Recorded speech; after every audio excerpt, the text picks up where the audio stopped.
I thank you very much because I'm very foreign to Iqbal, and every time I try to read it, I always keep in mind that I don't know about the time, the place, and the background, so my exegesis of him is very likely, when I study on my own, to be wrong. So thank you very much.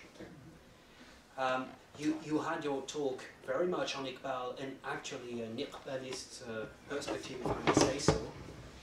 And I think maybe this is why it may have provoked some reactions, because Iqbal was a man of his time, very much. And I think this is a great quality. And if I'm not mistaken, he managed to bring a lot to his community by making understandable some Western literature that was very foreign, as you mentioned, to his fellow citizens. But also, Iqbal and your lecture, consequently, have this quality, but also this limit. And what some mention is that since that time, philosophy, as you mentioned very much, with the postmodernist, has changed a great deal. And my perspective is that, yes, we should be concerned not to be too black and white, as it may appear sometimes. I'm a bit caricatural, sorry. I'm not a diplomat. But because in the West, we can find great dynamics toward trying to go back. Sometimes it's artificial, sometimes, it's just new wave people, but we can find some dynamics going towards exploring what could be real everyday life, spirituality, going back to being truly, if not traditional society, but at least going back to roots and so on so far. I'm myself very skeptical of these trends, but they do exist. On the other hand, you have in the East very much people who are thinkers, but very modernized and very modernist. So this dichotomy of Western and Eastern thinking, even in the traditions, I think it has been relevant at a time, especially at the time of Iqbal, even though he was at the end of this time, but what historians call the first 20th century. Yes, there was this great dichotomy, but nowadays it seems to be more blurred, and that this distinction is not as clear as it might have been at the time. So I don't know what you think about it, and I believe you have a fantastic answer to give, but don't you think that actually what Iqbal managed to do, it was very great in his oeuvre, was that he managed to reach through Arnold, one of his teachers, to understand properly the West in its thinking. But don't you think nowadays, in the footsteps, if we try and if we manage a little, in the footsteps of Iqbal, to try to understand the West in its now diversity, and thus acknowledge that there can be other forms of spiritual ways of connecting a culture and philosophy and connection with spiritual and esoteric elements. You put it so well.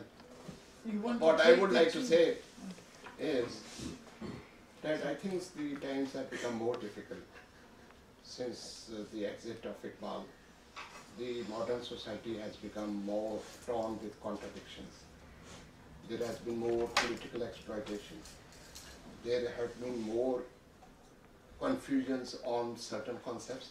I will just take you in a very friendly way to the first point which I raised was that how come that a person who is well trained in the modern West, he thinks that the political science concepts or concepts of ethics or the concepts of religion, he would try to not understand the differentiation which these concepts have their meanings in the traditional society in which we are living. When I am talking of traditional society, I am a person of a traditional society. I am living those concepts. And those concepts are tied with a metaphysical principle or a religious principle. The Western civilization had great contributions, and Iqbal himself admits that the modern age has given us sciences, technology, so much alleviated the sufferings of mankind. But the problem is, beside this, if you just debate the very word democracy, and see how the traditional person understands this concept. It will become clear to you. The question is this, that if certain people in the Western world are moving towards Rumi or moving towards some of the spiritual elements, and some of the people of traditional societies are trying to adopt the modern ways, it's not going to solve the problems. The question is that at an intellectual level, we have to understand one thing, and that one thing is that we don't use the word East or West. The humanity will remain divided on epistemology and on ontology. This has a very crucial role.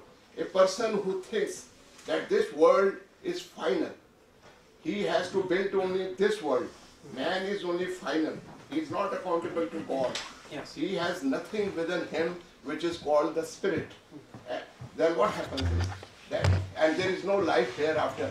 Do you think, and as a person belonging to modern West, it may not be of great concern to you, because we have to understand the mind of the Eastern person, for whom the life after death sometimes takes precedence on this life also. These are, I think, the blocks which we have to remove in understanding that.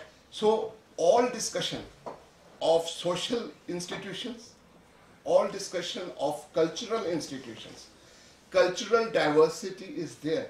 But when you are going to talk of cultural integration, I am just raising a question that before integrating, we must know what are the ultimate nature of those diverse elements which we are trying to integrate in the